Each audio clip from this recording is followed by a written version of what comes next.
welcome to Disney and Beyond, your one-stop shop for all things Disney and pop culture. This is a bit late coming out, but we've got a news video here discussing all the latest news from TV and film over the last couple of weeks. So there's a lot to cover, some really good bits of information coming out. So let's just get started, shall we?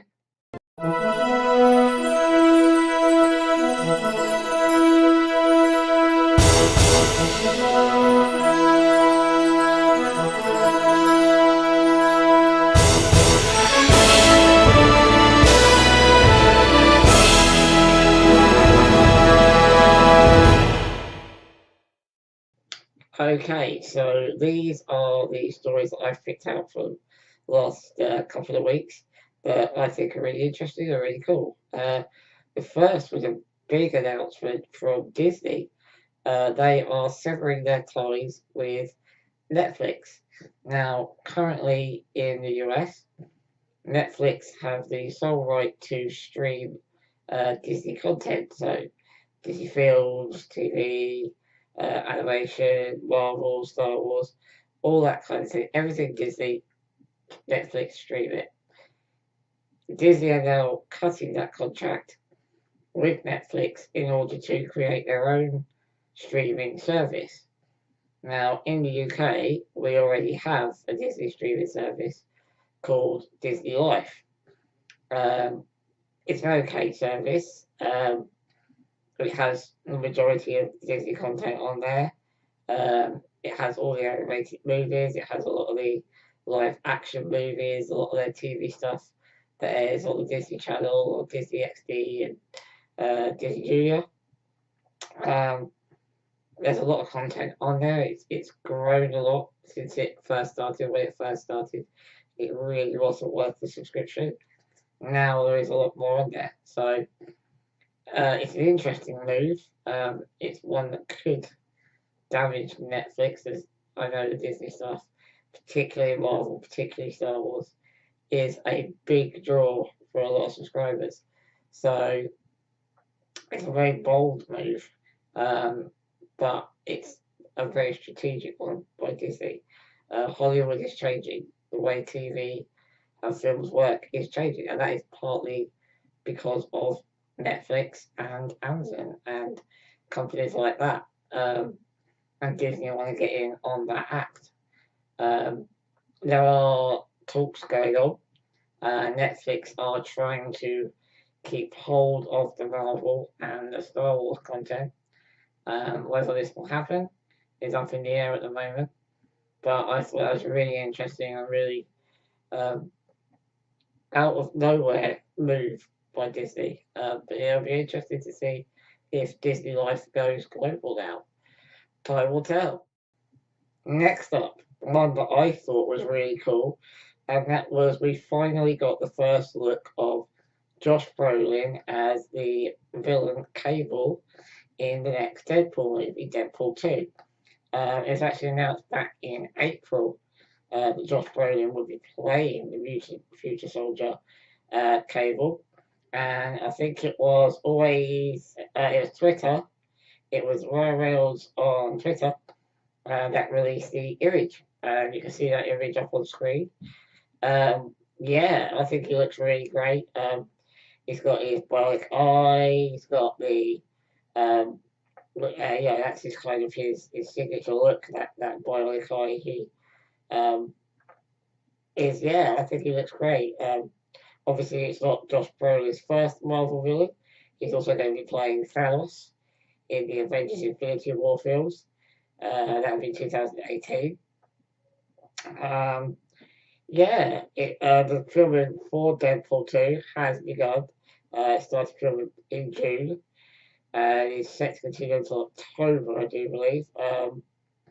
David Lettich is the director for this one. And obviously, Ryan Reynolds is coming back as Deadpool. For those that don't know, Cable is an X-Men character. He comes from the future. He's the son of Jean Grey and Cyclops. Comes back to do assassinate someone, kill someone to stop some tragic future. So yeah, he's an interesting character. There was a long run. It's interesting that they've gone for Cable as a villain because there was a long run of comics of Deadpool and Cable working together. Um, but clearly he's going to be the villain in this. I also know that we've got Domino um, uh, in this film, being played by Zazie Beats, I think it's pronounced. And Julian Dennison is also in the film, but we don't know who that character, what character that person will be playing. So, but yeah, Deadpool arrives 1st of June, which is my birthday, in 2018. Um, so yeah, I really look forward to Deadpool 2. I like Josh Brolin as an actor, ever since the Goonies. Um, Disappeared for a while, came back with True Grit. I didn't know, so he came back with um, the Wall Street film. Uh, yeah, Wall Street sequel. He came back, and that was when he kind of started to reappear in mainstream films. And obviously he was in True Grit as well, and obviously he's now going to be working heavily with Marvel, both with Deadpool 2 and Avengers. So yeah, look out for Deadpool on the 1st of June 2018. Lastly, on the film front, we've got some information direct from James Cameron about the Avatar sequels. Uh, the first sequel will be the first of four, and will begin in 2020. That will begin cinemas in 2020, hopefully. It doesn't get delayed. Um, but we have some very interesting information, and that is that Stephen Lang is coming back as the villain. The Colonel, I can never pronounce his name, Quaritch. I can't pronounce his name, but the Colonel who played the villain in the Avatar film is coming back as Stephen Lang. And not as a flashback, he's actually going to have a major role in the film.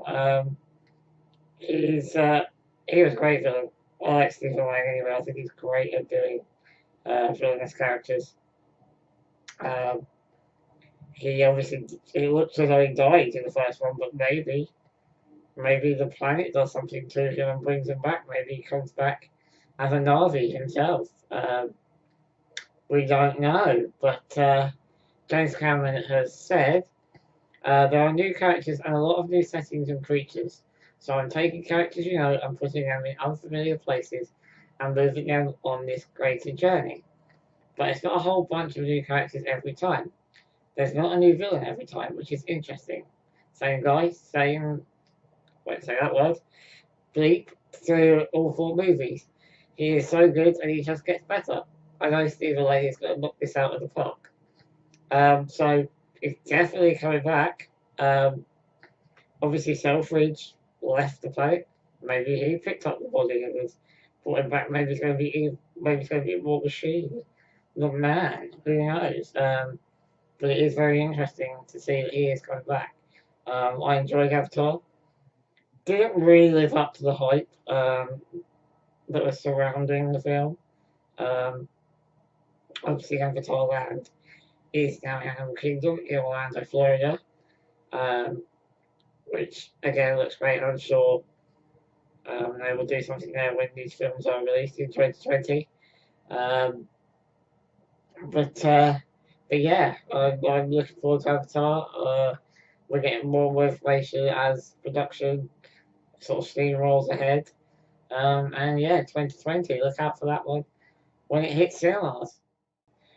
Well, we haven't got a lot of TVs come out the last couple of weeks. Most of that will start in the next few weeks when the fall seasons start to hit TV screens. But we did get some Jessica Jones information. Obviously, The Defenders first season dropped on Netflix on Friday last week, and I've seen the first few episodes. It is great. I will be doing a review. But Jessica Jones season 2 is happening, obviously, and we got some information that I'm very excited about, and that is David Tennant will be returning as Kilgrave, aka the Purple Man. Now, the extent of his involvement isn't known yet, but the fact that he is coming back is great news. He was absolutely amazing as Kilgrave. Probably one of the highlights of that series. I really enjoyed Jessica Jones. That and Daredevil, I think, have been the best of the Netflix Marvel universe. Um, and David Tennant was a big part of that. I hope he comes back in a major role. Obviously, he's doing work with Disney at the moment anyway, with the DuckTales reboot, doing a voice for Scrooge McDuck. But yeah, very excited to see that he will be back as Kilgrave in Jessica Jones season 2. Now, season 2 is apparently coming in 2018. So I don't know if it's the next one in the Netflix run or whether it's later in the year, but I know there's also Punisher coming. And there is bits and pieces of information about Punisher slowly trickling through. Um, but yeah, Jessica Jones is coming in 2018, so look out for that on Netflix. Okay, so now we're on to a few bits of gaming news. Obviously, Gamescom 2017 over in Cologne, Germany, is well underway now, and I've done my video for that. You can check that out on the channel. But other than the Gamescom news, obviously, No Man's Sky, massively controversial game. It's been out a year now. Didn't have the best start to its life. Um, Huge amounts of controversy. I won't go into detail here, but let's just say it's taken a long time to get No Man's Sky back on the radar. It's created by Hello Games. It's essentially a survival exploration game.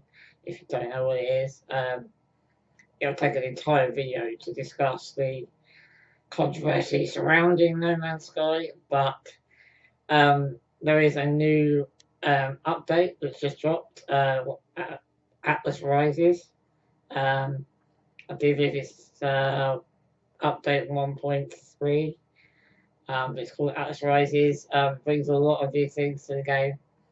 HDR and 4K support for console players on the PS4 Pro, but not the regular PS4. It's only PS4 Pro. That's something that PS4 Pro players have wanted and really should have been there to begin with. It's one of the many things that should have been in No Man's Sky to begin with, but it also brings with it some story improvements. I can't remember the exact number, but I think it's 20 hours more gameplay of the story. It's a whole new Atlas Pass. It's also got quick travel now between space stations and bases. You can quick travel to your base through portals. Portals are also found on planets and can, I assume, quick travel between planets. I haven't played the update yet. I have got the Man's Sky. Can't remember the last time I played No Man's Sky. But yeah, it's in a state now that the game should have been in a year ago. There's a lot more players playing it since this update. The player base has picked up. It's also brought real kind of multiplayer. Basically, while you're walking around now, you may come across these orbs, and these orbs are other players' interactions with those orbs is limited. I do believe if you've got a microphone is headset, you can hear them and they can hear you. The story is that the orbs are a glitch in the system, and that's why the players can now see each other. Even though we were told it would be a multiplayer to begin with, and we were told, "Oh yeah, it's multiplayer, but it's such a vast universe, you won't find each other." And then we were told it isn't actually a multiplayer, but it was all a lie. Okay, so yeah, No Man's Sky has now got multiplayer, and I think that's about it really for the update. As I say, over the year they have put out quite a few major updates. They've really been ramping up the content for the game with graphic improvements, bug fixes, base building, exosuit vehicles. Yeah, it's in a much more playable state now. Slightly more enjoyable, but it's a hard one. It's a hard one to call No Man's Sky. It's either a love it or hate it game, and um, I'm afraid I'm on the hate camp. Or I was. I could be swayed back over to the like it camp now. Um, but until I give it a go, I can't really say whether I'm gonna like it or not. Um, but yeah, feel free to let me know in the comments down below what you think on No Man's Sky and the update, because it has increased the player base, so it can't be that bad. Next up, we've got the next iteration of the Call of Duty franchise, and that is Call of Duty World War Two. It's been revealed that they will be having a private beta. It's going to run from August the 25th to August the 28th, and it will be on PlayStation 4. It's going to have 3 maps, fan favorite modes, and more, apparently. What that more is, we don't know. Probably, weapons, customizations, things like that.